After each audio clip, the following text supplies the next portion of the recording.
Hi friends, this is Vijayaditya. ఈరోజు మనకి DSC merit జాబితా అనేది విడుదల చేయడం జరుగుతుంది. సో, దానికి 2 పేపర్‌లో మనకి సాక్షిలో ఒకటి, నెక్స్ట్ వేరే న్యూస్ పేపర్‌లో ఒకటి 2 న్యూస్‌లు పడ్డాయి. సో, వాటిల కోసం చర్చించుకుందాం. దానికంటే ముందు ఏంటంటే, ఇది విజయాదిత్య భాస్కర్ అనే ఛానల్ పేరు ఇది నా ఒక్కడికి సంబంధించింది కాదు. ప్రతి స్టూడెంట్‌కి సంబంధించింది కాబట్టి, డిఎస్సి మెరిట్ జాబితా చెప్తే లాభం లేదు. దాంతో పాటు ఇంట్లో ఒకవేళ మెరిట్ లేని వాళ్ళు, వాళ్ళ ఇంట్లో చెప్తే దానికి ఫేస్ చేసే ప్రాబ్లమ్స్ కూడా దానికి చెక్ పెట్టడానికి నేను ఈ వీడియో చేస్తున్నాను. సో, ఎవరైనా ఇంట్లో మెరిట్ లిస్ట్‌లో లేదు అని చెప్పడానికి భయపడితే, ఈ వీడియో మాత్రం మీ పేరెంట్స్‌కి చూపించండి. సో, వాళ్ళు కన్విన్స్ అవుతారు. నేను కన్విన్స్ చేయాలని నేను చేస్తాను. ఎందుకంటే, మీరు నిర్భయంగా చెప్పేయచ్చు పర్వాలేదు. నాకు మీరు అనుకోవచ్చు పాపం. ఎందుకంటే కొంతమంది ఏమంటారంటే, ఇప్పుడు మెరిట్ లిస్ట్‌లో లేనేసరికి మార్కులు అప్పుడు ఎక్కువ చెప్పాను డ్యాడీ, ఇప్పుడేమో తక్కువ వచ్చినాయి అనేసి కొంతమంది అనుకుంటారు. సో, అవన్నీ అక్కర్లా, డైరెక్ట్ ఈ వీడియో చూపించండి మీకేం అవ్వాలో. ఫస్ట్ మనం ఏంటంటే డిఎస్సి మెరిట్ జాబితా అనేది ఈరోజు రిలీజ్ చేస్తున్నారు. అది ఎక్కడంటే మామూలుగా అయితే మెరిట్ ఇక్కడ చూడండి, డిఎస్సి 2018 మెరిట్ సాధించిన అభ్యర్థుల జాబితా శుక్రవారం మధ్యాహ్నం మానవ వనరుల అభివృద్ధి శాఖ మంత్రి అయిన గంటా శ్రీనివాసరావు గారు రాజమండ్రిలో విడుదల చేయనున్నారు. అన్ని కేటగిరీ పోస్టులకు సంబంధించి మార్కుల వారీగా జాబితా ప్రకటిస్తారు. అనంతరం జిల్లా వారీగా ఆయా అభ్యర్థుల జాబితాను జిల్లా సెలక్షన్ కమిటీలకు పాఠశాల విద్యాశాఖ అందిస్తుంది. జిల్లాల ఖాళీలు, రిజర్వేషన్లు, రోస్టల్ పాయింట్లను అనుసరించి పోస్టులకు అభ్యర్థులు ఎంపికలు చేస్తారు. కాగా డిఎస్సి 2018 స్పోర్ట్స్ అండ్ గేమ్స్ ఈ ఈ రెండిటికి సంబంధించిన వాళ్ళు ఎవరైనా ఉంటే 18 లోపు వాళ్ళ ప్రతిభా పత్రాలు, ప్రోగ్రెస్ రిపోర్ట్స్ అన్నీ కూడా అప్లోడ్ చేయాలని చెప్పి సంజయ్ రాణి గారు, ఎవరంటే విద్యాశాఖ కమిషనర్ కె సంజయ్ రాణి గారు ప్రకటనలో తెలిపారు. సో, ఈ న్యూస్ వచ్చేసరికి మనకు ఓన్లీ ఇక్కడ సాక్షిలో. నెక్స్ట్ ఇంకో వేరే మన న్యూస్ పేపర్ చూసుకుంటే వెయిట్ అండ్ సీ. ఇక్కడ చూడండి, నెక్స్ట్ పేపర్ వచ్చేసి మనకి ఆంధ్రజ్యోతి అండి. ఇక్కడ మహేంద్రవరంలో విడుదల చేయనున్న గంట. అంటే ఇక్కడ విత్ టైమ్‌తో కూడా ఇచ్చారనమాట. అక్కడ జస్ట్ ఏంటంటే మామూలుగా చెప్పారు. ఇక్కడ టైం అంటే 12 గంటలకు ఫలితాలు విడుదల. ఇక్కడ చూడండి, డిఎస్సి 2018 పరీక్షల ఫలితాలు శుక్రవారం విడుదల కానున్నాయి. మంత్రి గంటా శ్రీనివాసరావు రాజమహేంద్రవరంలో మధ్యాహ్నం 12 గంటలకు ఫలితాలను విడుదల చేసి సబ్జెక్టుల వారీగా అభ్యర్థుల జనరల్ మెరిట్ జాబితాలను ప్రకటిస్తారు. మొత్తం 7,902 టీచర్ పోస్టుల భర్తీ కోసం ఆన్‌లైన్ పరీక్షలు నిర్వహించారు. ఓకేనా. ఇక్కడ ఎంతమంది అంటే 6,08,155 మంది దరఖాస్తు. దేనికి అంటే 7,902 పోస్టులకి. ఓకే. ఇదంతా మీరు అండర్‌లైన్ చేసుకోండి. నేను ఏదైతే నొక్కి చెప్తున్నానో వాటికి ఇది మోటివేషన్‌కి ఉపయోగపడుతుంది. సో, ఇక్కడ వరకు మామూలుగా అయితే ఈ విధంగా ఉంది. మరి మెరిట్ లిస్టు 12 గంటలకు రాగానే ఒక్కోసారి 12 అంటారు. కానీ మీరు కంగారు పడొద్దు. 12 గంటలకు రాకపోతే 2కి రావచ్చు, 4కి రావచ్చు, చెప్పలేం. కాబట్టి మనం ఉన్నదున్నట్టు చెప్పం. కరెక్ట్‌గా ఫ్యాక్ట్ చెప్తాం కాబట్టి అయితే 12 గంటలకు అయిపోతుంది. సో, ఇక్కడ ఏంటంటే మెరిట్ లిస్ట్ ఏ విధంగా చూసుకోవాలంటే, ఇంతకుముందు మీరు టెట్‌కి వీటికి హాల్ టికెట్స్ ఎలా అయితే మీరు చూసుకున్నారో సేమ్ అదే విధంగా ఏం లేదు, ఏపీడీఎస్ అని టైప్ చేయండి. ఏపీడీఎస్ అని టైప్ చేస్తే గూగుల్‌లో అక్కడ ఫస్ట్ లింక్ ఒకటి వస్తుంది. ఏపీడీఎస్ ఫస్ట్ వచ్చే లింక్‌ని మీరు క్లిక్ చేయండి. అక్కడ మీరు మన అఫీషియల్ వెబ్‌సైట్‌కి వెళ్ళిపోద్ది. డిఎస్సి అఫీషియల్ వెబ్‌సైట్‌కి. ఆ వెబ్‌సైట్‌కి వెళ్ళిపోయిన తర్వాత మీరు అక్కడ కింద స్క్రోల్ చేస్తే మెరిట్ లిస్ట్‌లని సంథింగ్ ఉంటది కదా! అంటే hall tickets downloads, response sheets కాకుండా దాని కింద కొన్ని ఆప్షన్స్ ఉంటాయి. మీకు కావాల్సిన ఆప్షన్స్ ఎస్సీ అయితే ఎస్సీ, ఎస్టీటీ అయితే ఎస్టీటీ, పీఈటీ అయితే పీఈటీ. సో, వాళ్ళు దాన్ని క్లిక్ చేసి మీరు చూసుకోవచ్చు. ఆఫ్టర్ 12 తర్వాత. సో, ఇప్పుడు మన నెక్స్ట్ టాపిక్ వచ్చేసి దీన్ని ఏ విధంగా ఫేస్ చేయాలి? పేరెంట్స్‌కి ఏ విధంగా చెప్పాలి? అదే కదా మన ప్రాబ్లమ్. గుర్తుపెట్టుకోండి, ఇక్కడ మనకి డీఎస్సీ వాళ్ళంటే చాలామందున్నారు. ఎస్సీ, ఎస్జీటీ, పీఈటీ, మ్యూజిక్స్ ఇంకా చాలామందున్నారు. సో, చెప్పాలంటే ఇక్కడ వీళ్ళందరి కోసం నేను ఈ వీడియో ఏం చేస్తున్నానంటే, ఇప్పుడు ప్రెజెంటు నా మోటివేషన్ వచ్చేసి ఏంటంటే, ముందు ఎస్సీ వాళ్ళని తీసుకుందాం. ఎస్సీ, పీఈటీ వాళ్ళు మిగతా వాళ్ళని తీసుకుంటున్నాం. అంటే ఎస్జీటీ వాళ్ళకి సెపరేటు, ఎస్సీ, పీఈటీ మొత్తం వీళ్ళందరికీ సెపరేట్. ఎందుకంటే నేను ఎందుకు ఇలా చెప్తున్నానంటే, నేనైతే ఎస్జీటీ తరపున చెప్పట్లేదు. కొంతమంది అన్నారు ఇంతకుముందు కామెంట్‌లో, మీరు ఎస్జీటీకే చెప్తున్నారు, మిగతా వాళ్ళు చెప్పట్లేదని. ఇది అందరికీ వర్తిస్తది మోటివేషన్ అనేది. ప్రతి స్టూడెంట్‌కి వర్తిస్తది. సో, నేను చెప్పాల్సింది ఏంటంటే, ఈ ఎస్సీ, పీఈటీ వాళ్ళు మిగతా మనందరికీ ఆన్‌లైన్ ఎగ్జామ్స్ జరిగాయి. ఓకేనా. అంటే ఒక్కొక్కళ్ళకి ఒక్కో విధంగా, ఒక్కో రోజు ఒక్కో విధంగా జరిగింది. అది పేపర్‌లో కూడా వేయడం జరిగింది. అది కూడా మెయిన్ పేపర్‌లో కాకుండా అందరూ చూస్తే మళ్ళీ అది కొంచెం సీరియస్ అవుద్ది మ్యాటర్ అని చెప్పి ఎక్కడో మూల వేసి మనకు సపోర్ట్ లేకుండా చేశారు. అది వేయడం ఏదో నామకార్థంగా వేశారు గానీ దానికి సపోర్ట్ కూడా మనకేం చేయలేదు. కేసులు జరిగినాయి. సో, అవి కూడా లేదు. ఇది ఓన్లీ ఏంటంటే ఈ AP government Kiran Kumar Reddy release చేసిన డీఏసీ ఇది మనకి. అంతేనా? ఇతనికి చేయలేదు. చంద్రబాబు గారు చేయలేదు.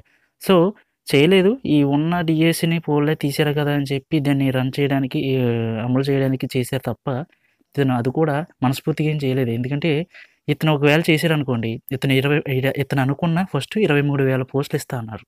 23,000 పోస్టులు ఇస్తే క్రెడిట్ ఎవరికది? మామూలుగా తీసింది అతను. సో, 23,000 పోస్టులు ఇచ్చినా తీసింది ఎవరంటే కిరణ్ కుమార్ రెడ్డి గారు డీఎస్సీలో చంద్రబాబు గారు 23,000 ఇచ్చారు అని అంటారు. అందులోకి నెక్స్ట్ ఏంటంటే అతను ఏమనుకున్నారో తెలీదు గానీ చాలామంది అడిగారు. ఫస్ట్ 23,000 అన్నారు. తర్వాత 20 అన్నారు. 18 అన్నారు. 10 అన్నారు. లాస్ట్‌న కనీసం 10 అన్నా ఇస్తారనుకుంటే 7,902 పోస్టులు ఇచ్చారు.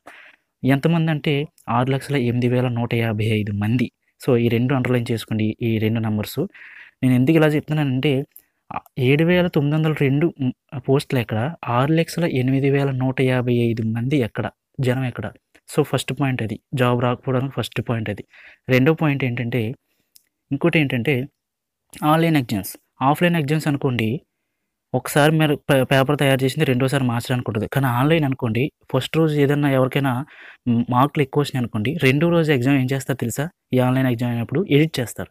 అంటే ఫస్ట్ రోజు నేను రాశాననుకోండి, నాకు హైయెస్ట్ 90 మార్కులు వచ్చినాయి 100 మార్కులకి. వాళ్ళకి భయమేస్తది.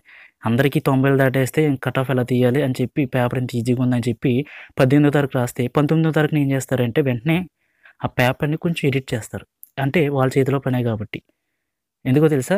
అది ఎప్పుడో తయారైన పేపర్ అయితే 2018 నిన్న మొన్న జరిగిన ఫిఫా వరల్డ్ కప్ ఎందుకిస్తారు?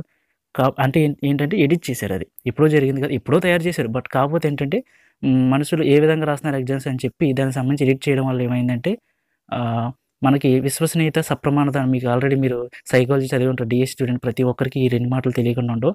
సో, అవి లోపించాయి. అవి లోపించడం వల్ల అది చిన్న మాటలే గాని విశ్వసనీయత, సప్రమాణత అనేది ఒక 4 అక్షరాలే గాని అవి అన్ని రెండును. కానీ చాలా చెడు మార్గాలకు దారితీస్తాయి. ఎందుకంటే చాలా అందరికి భవిష్యత్తు పోయింది. ఓన్లీ విశ్వసనీయత లేకపోవడం వల్ల ఫస్ట్ పాయింట్. ఇంకా ఎస్సీ, పీఈటీ వాళ్ళు ఈ విధంగా సమాధానం చెప్పొచ్చు ఇంట్లో వాళ్ళకి. ఎందుకంటే వాళ్ళు మార్కులు తక్కువ రావడం వాళ్ళొక్కడికే రాలేదు. ఇప్పుడు సపోజు ఈ 100%లో ఓన్లీ 1% లేదా 2%కి మాత్రమే జాబ్‌లొస్తాయి. మిగిలిన 98%కి జాబ్స్ రావు. అంటే ఒకవేళ 98%లో నువ్వు కూడా ఉండుంటే నువ్వేం బాధపడక్కర్లా. 98%లో నువ్వు ఒక్కడివే. అంతేగాని నువ్వు ఒక్కడివే కాదు. అది గుర్తుపెట్టుకో.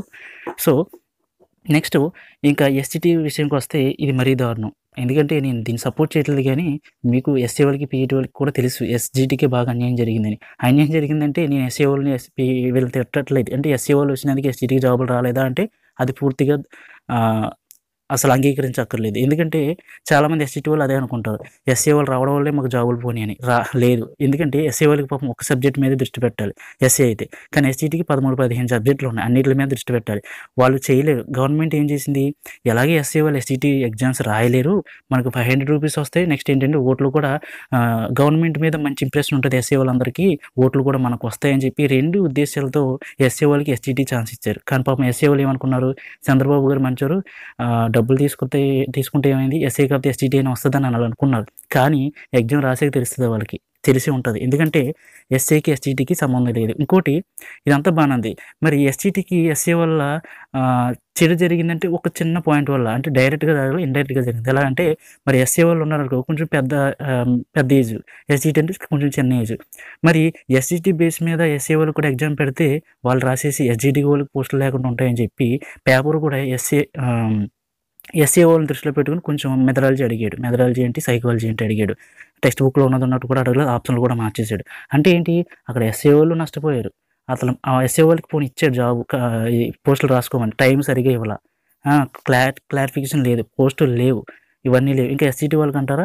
ఇంకా ఆన్‌లైన్ ఎగ్జామ్స్ ఈ సప్రమాణత, విశ్వసనీయతతో పాటు ఎస్సీ వాళ్ళు రావడం వల్ల డైరెక్ట్‌గా నాకు తెలిసి 1000 మంది రాస్తే అందులో ఒక్కరో, ఇద్దరో మాత్రమే ఎస్‌జీటీ పోస్ట్ కొట్టగలరు ఎస్సీ వాళ్ళు. ఎందుకంటే చాలామంది అన్ని ఆల్ రౌండర్ ఉంటారు కాబట్టి. కాబట్టి ఏంటంటే గవర్నమెంట్ చేసింది మీరందరూ తెలుసుకోవాలి అంతే. అంతేగాని మీరేదో ఎస్సీ వాళ్ళకి ఛాన్స్ ఇచ్చారు. ఇతనే ఇచ్చారు, ఇతను కాబట్టి ఇచ్చారు. వేరే వాళ్ళు ఎవరంటే అది ఓన్లీ ఓట్ల కోసం, అమౌంట్ కోసమే. కానీ దానివల్ల మీకు నష్టం జరిగిందా లేదా? అది గుర్తుపెట్టుకోండి. సో, ఇదంతా కూడా జాబ్ రాకపోవడానికి కారణాలు ఇవన్నీ అండి. గవర్నమెంట్ పాత్ర చాలా ఉంది. మీరేం భయపడొద్దు. పేరెంట్స్‌కి ఈ వీడియో చూపించండి. లేదంటే ఈ మాటలు చెప్పండి. వీడియో చూపించక్కర్లేదు. నా మాటలు చెప్పండి సరిపోద్ది. పోస్టులు లేవు. అలాగే జనాభా ఎక్కువ. నెక్స్ట్ ఆన్లైన్ ఎగ్జామ్స్లో సప్రమాణ రిజర్వేషన్ అయితే లేదు. ఒకరోజు ఒక విధంగా, ఒకరోజు ఒక విధంగా ఉంది. అలాగే ఎస్జిటి వాళ్ళు అయితే ఎస్ఏ వాళ్ళు కలపడం వల్ల పేపర్ అయితే కొంచెం కష్టంగా ఉంది. కాకపోతే వాళ్ళైతే జాబులు పట్టుకెళ్ళలేదు. మా జాబులు మాకు ఉన్నాయి, కానీ వాళ్ళు రావడం వల్ల కొంచెం మాకు కాఠిన్యత స్థాయి అనేది కొంచెం పెరిగింది. సో అంటే ఎస్ఏ వాళ్ళు ఈ విధంగా, ఎస్జిటి వాళ్ళు ఈ విధంగా, పీఈటీ వాళ్ళు ఈ విధంగా అందరూ చెప్పుకోవచ్చు. మీరు ఎవరు బాధపడక్కర్లేదు. గుర్తుపెట్టుకుని మరలా చెప్తున్నాను, మీరు 98%లో ఒక్కరు మాత్రమే, మీరు ఒక్కరికే జాబ్ రాలేదని మీరు అనుకోవద్దు. ఓకేనా? మీ పేరెంట్స్ కూడా ఇదే చెప్పండి. 98%కి జాబ్ రాలేదు, 2% మాత్రమే జాబ్ వచ్చింది. ఇప్పుడు జాబ్ వస్తుంది ఆఫ్టర్ 12 తర్వాత. సో ఇక్కడికి ఇదంతా అయిపోయింది. ప్రెజెంట్ అయితే మీకు మామూలుగా అయితే మీరు చెప్పాల్సిన విషయం ఇది అండి. నేను ఏదైతే టైటిల్ పెట్టానో దానికి న్యాయం చేశాను. సో ఇంకోటి ఏంటంటే, మీకు షార్ట్ ఫిల్మ్స్ తీస్తానని చెప్పాను కదా! సో అది ఇంకా జరుగుతుంది. ఇంకా సెట్టింగ్స్ అనేవి జరుగుతున్నాయి. ఇది చెప్పడం ఈజీయే గానీ చేయడం చాలా కష్టం. సో మధ్య మధ్యలో ఇలా డీఎస్సీ వీడియోలు చేస్తాను. డీఎస్సీ వీడియోలు కావాలనుకున్న సబ్స్క్రైబ్ చేసుకోండి, లైక్ చేయండి, కామెంట్ చేయండి మీ బాధలు ఏదైనా ఉంటే. సో అవి కూడా నేను షార్ట్ ఫిల్మ్ తీయడం జరుగుతుంది. ఓన్లీ మీ గవర్నమెంట్ పరంగా ఓన్లీ మీకు ఒక విషయం ఒక మాటలో చెప్పాలంటే, స్టూడెంట్‌కి సపోర్ట్‌గా ఉండే కామెడీ వీడియోస్ అయినా, ఎంటర్‌టైన్‌మెంట్ వీడియోస్ అయినా, లేదంటే ఎమోషనల్ వీడియోస్ అయినా, ఏదైనా సరే మన స్టూడెంట్స్‌కి సపోర్ట్‌గా ఉండే వీడియోసే నేను తీస్తాను. షార్ట్ ఫిల్మ్స్ తీస్తాను. బోర్ కొట్టవు, ఎంటర్‌టైన్‌మెంట్‌గా ఉంటుంది. అట్ ద సేమ్ టైమ్ అందులో దానికొక అర్థం ఉంటుంది. అది గుర్తుపెట్టుకోండి. సో నేను రోజు చెప్తున్నాను గానీ చేయట్లేదని మీరు అనుకోవచ్చు. కొంచెం టైం పడతది, ఏమనుకోవద్దు.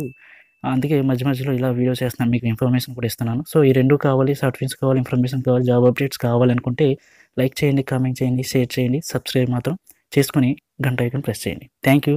Good luck and all the best friends. Don't worry.